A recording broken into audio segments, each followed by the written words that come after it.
everyone! Today we invite you to immerse yourself in the book The Fugitive, a novel by James Dillard. They are ready? Well, let's start. It all started when Dr. Richard Kimball and his wife Helen attended a big dinner at the Chicago Hilton Hotel, where everyone was dancing and drinking. The top doctor at the Chicago Memorial Hospital, to which Kimball belonged, has also attended. His name was Charlie Nichol, who approached Kimball accompanied by another man, introduced Kimball by saying, "This is Alex Lenz. He is working on the new drug RDU-90." At that moment, Kimball thought, "I have 3 people with liver damage, dead, and they all thought this drug." Then Lenz invited him to help him with his work the next day. Kimball agreed. Hours later, Kimball told his wife, I don't like these parties. Let's go home better." Helen refused, and they stayed 2 more hours, and then went to her house. But on the way to her house, Kimball's phone rang, asking her to the hospital to operate on a man who has a bad liver. Kimball went to the hospital, and the operation was a success.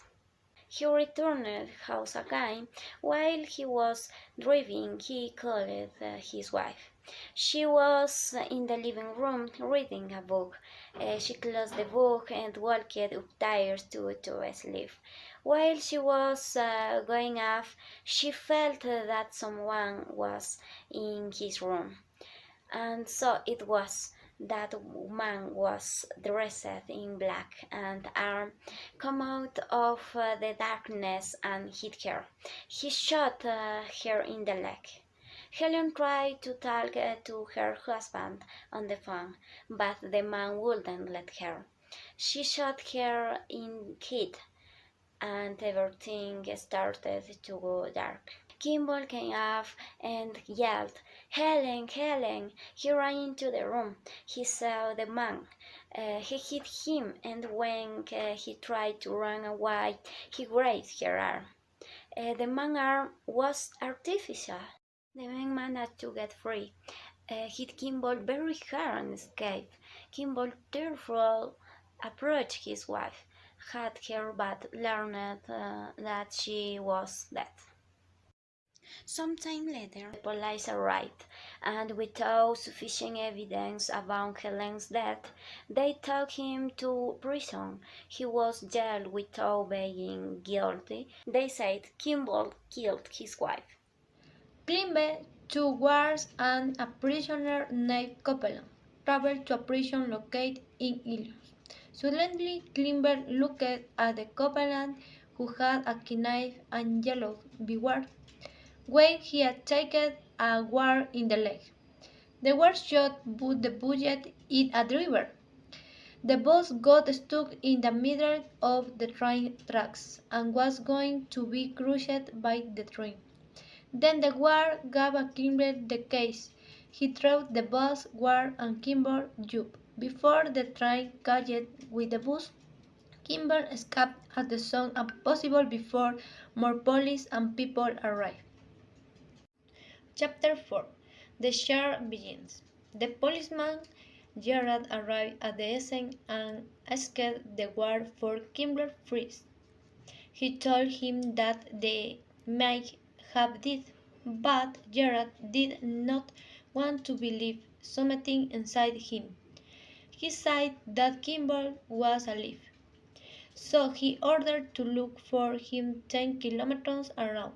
But Kimball arrived at the hospital in the morning, where he found a sick man and took his belongings and then disguised himself as a doctor and was able to leave the hospital.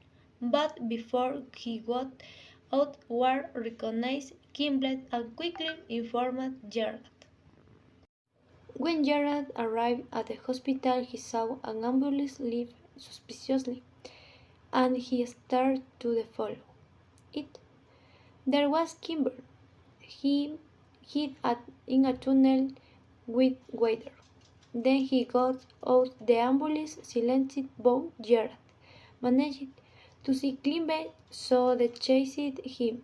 When he reached the end of the tunnel, Kimber yelled at Gerard, "I didn't kill my wife!"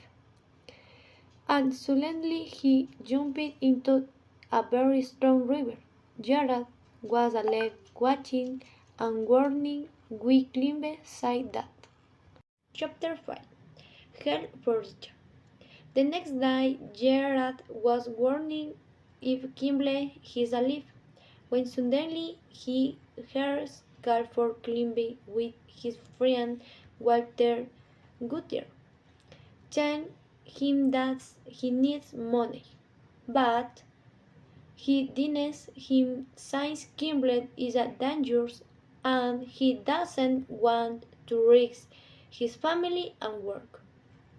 The Kimble begins a trip to Chicago, where the girl from the cafeteria tells Kimble that she can't take him there. So, Kimble agrees and they travel together. When Kimble arrives in Chicago, he goes to the house of his friend Charlie Nichols, where he asks for the money and they gives it to him and tells Kimble to call him when he needs more money and help.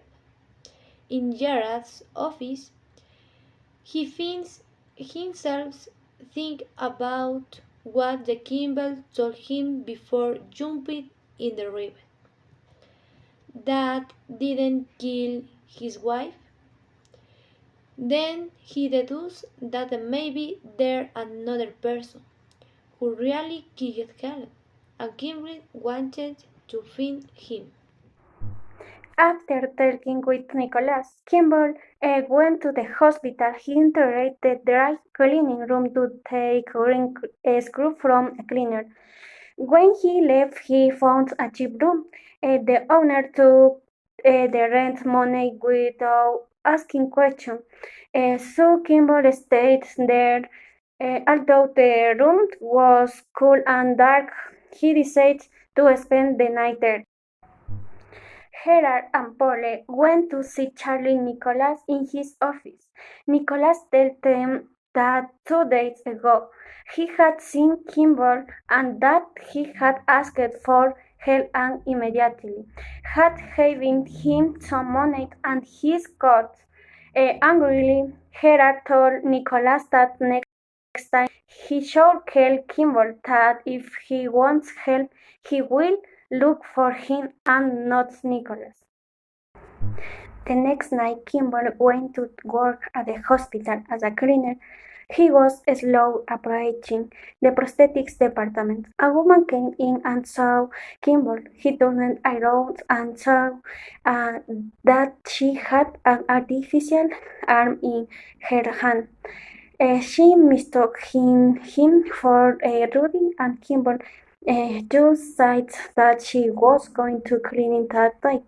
Then he went into a small room to get the reports, and again that woman came in and asked him what he was doing there. And Kimball repeated, "They all need to clean the windows," and she just said, "Okay." The next day, Kimball thought about going into the computer room and looking at the reports. But when he arrived, he saw police and doctors, and he didn't know what was happening. But when he went up the elevator, he, he heard Dr. Itzman saying that there is a child who seems serious ill. Kimball approached him, touched the sides and the head of the child, and said that they need an operation. While the operation was being performed, he ran to the protesting department and on one of the computers he described Helen's murder. The computer finally responded with a list of 5 people. He saved that information, and when he left, Dr. Eastman stopped him because he already had suspicion. So Kimball pushed ran to the door. While Kimball was running away, Gerald was wondering if Kimball was the one who actually killed Helen or not. The phone rang and it was Polly. I called him to give information about Kimball. When Kimball was about to arrive where he lived, he saw policemen and turned around and walked away quickly. He found a cheap hotel and stayed there. He began to call those 5 people who could be Helen's murderers. One of them was in prison and he was thinking of living in it, but he was also afraid because he also faced through there. Although um, he finally decided to go. Gerard also went to the prison and as he took the elevator, a man ran past and it was Kimball. Although Gerard yelled for Kimball, he ran quickly and between several confusion, Kimball said, no, it is better to live than to catch that man. Immediately called Gerard and told him that he hadn't killed Helen.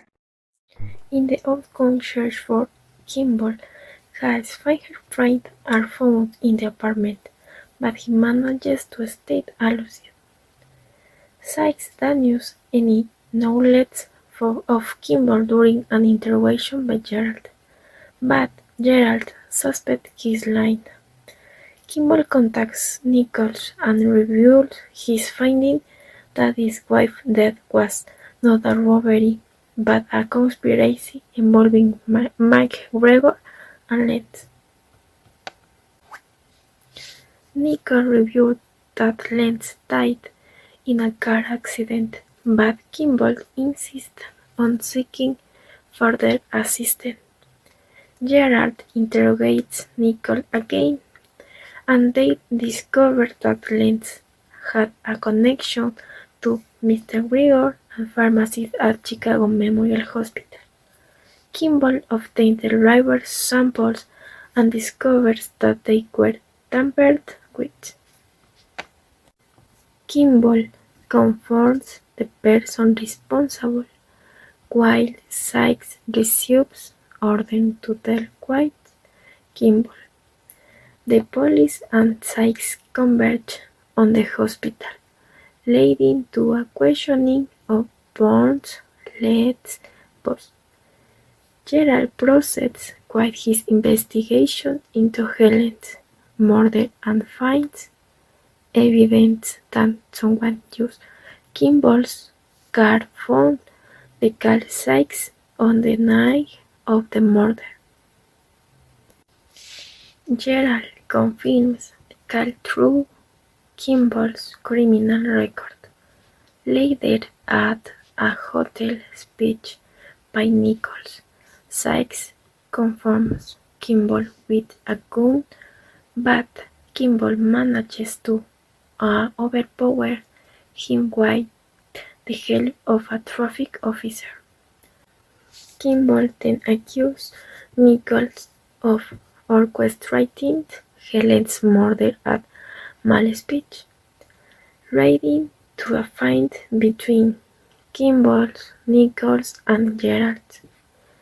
Nichols and Sykes are arrested, and Gerald helps Kimball realize to innocence.